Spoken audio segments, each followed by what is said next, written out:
আসো না ফজরের জামাতের মধ্যে আসো। বলে না ভাই, বাবা হুজুর, আমি তো ফজরের জামাতে আসতে পারবো না। কেন? যে আমার ঘুমের সমস্যা, যে আমি ঘুম থেকে উঠতে পারি না। কেন তুমি ঘুম থেকে উঠতে পারো না? কেন? তুমি মুসলমানের সন্তান না? তুমি না মুসলমানের সন্তান? তোমার বাপ না মুসলমান? তোমার মা না মুসলমান? তোমার মৃত্যুর উপরে তোমাকে না মুসলমানদের কবরে দাফন করা হবে। তাহলে তুমি কেন ফজরের সময় ঘুম থেকে উঠতে পারো না? কিন্তু তোমার যখন বিয়ের দিন, ঠিকই কিন্তু তুমি ফজরের আগে আগে উঠে যাও, কারণ আমাকে বিয়ে করতে হবে। তোমার যদি কোনো ইন্টারভিউ থাকে, তখন ইন্টারভিউর জন্য ফজরের আগে আগেই তুমি উঠে ফ্রেশ হয়ে যাও। তোমার যদি কোনো চাকরির প্রথম দিন থাকে, ফজরের আগে আগেই উঠে তুমি চাকরির জন্য প্রস্তুতি গ্রহণ করো। যে কোনো একটা কাজ সামনে আসলে তুমি ঠিকই কিন্তু কি করো, ফজরের আগে আগে উঠে প্রস্তুতি নিয়ে ফ্রেশ ট্রেশ হয়ে তুমি উঠে যাও। কিন্তু যখন ফজরের জামাতের কথা বলা হয়, নামাজের জন্য তোমাকে ডাকা হয়, তখন তুমি বলো যে না, তোমার ঘুমের সমস্যা, ঘুম থেকে উঠতে পারো না। কিন্তু ইন্টারভিউর সময়, চাকরির সময়, বিয়ের সময় হয়ে গেল, অনুষ্ঠানের মধ্যে গেলা, ঠিকই ওই সময় তোমাকে কে ডেকে তুলে? ভাবলাম তুমি উঠতে পারো, তোমাকে কেউ ডেকে তুলেছে। তাহলে ওই লোকগুলাকে কেন বলো না যে ফজরের জন্য আমাকে কেন ডাকো না? মা, আমাকে ফজরের জন্য, বাবা আমাকে ফজরের জন্য তুমি কেন আমাকে ডাক দেও না? তুমি তোমার মা বাবাকে জিজ্ঞাসা করো, তোমার যে পরিবার আছে পরিবারদেরকে তুমি বলো, মুসলমানের সন্তান হয়ে তুমি কেন আজকে নামাজ থেকে বিরত থাকবে? মুসলমানের সন্তান হয়ে তুমি কেন বেপথে পা চালাবে?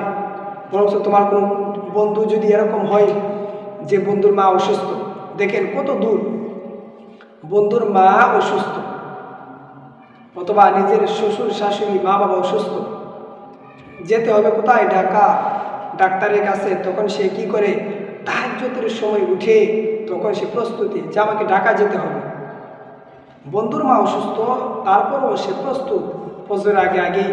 কিন্তু তার রব তাকে এত নিয়ামত দিলেন, ওই রবের সামনে দাঁড়াতে হবে, ফজরের সময় উঠতে হবে, ওই কোনো চিন্তা নাই।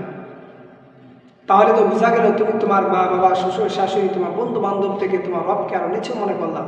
তোমার রবকে তুমি দামি দিলে না, রবের একটা হুকুম তা তুমি মানতে নারাজ। তুমি সামান্য কিছু সহযোগিতা করার জন্য, সামান্য কিছু সহযোগিতা করেছে তোমার বন্ধু বান্ধব আত্মীয় স্বজন, তাদের কথা রক্ষার জন্য, তাদেরকে খুশি করার জন্য দিন রাত ছুটে বেড়াও। হোক রাত্রে একটা, হোক রাত্র 2টা 3টা 4টা, যতটার সময় হোক তোমাকে ফোন দেওয়া হয়, তুমি চলে যাও তাদেরকে খুশি করার জন্য, তাদের কথা রক্ষার জন্য। কিন্তু রব বলে না না, এশা নামাজ পড়ে তুমি একটু ঘুমিয়ে যাও, ঘুমানোর পর শেষ রাতে তুমি উঠে যাও, তোমার জন্য সহজ করে দিলাম। রাত্রে ঘুমাইবা, তাই তোমার জন্য অন্ধকার দিয়ে দিলাম যে তুমি ঘুমাও, তারপর ফজরের জামাতরা আদায় করো। কিন্তু আজকে যুবকগুলা দেখে আজান হলে ওই যায়, এমনিতে বসে সামনে আড্ডায়, কি ব্যাপার দৌড়াদৌড়ি। আজান হলে কোথায় চলে যায়? আজান হলে তো শয়তান যাওয়ার কথা, শয়তান দূরে যাওয়ার কথা আজান হলে।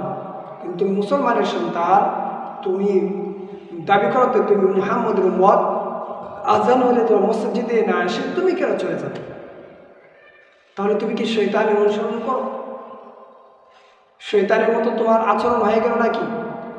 আজান শুনলে শয়তান যেরকম ভাবে পালিয়ে যায়, আজান শুনলে তুমিও পালিয়ে যাও কেন?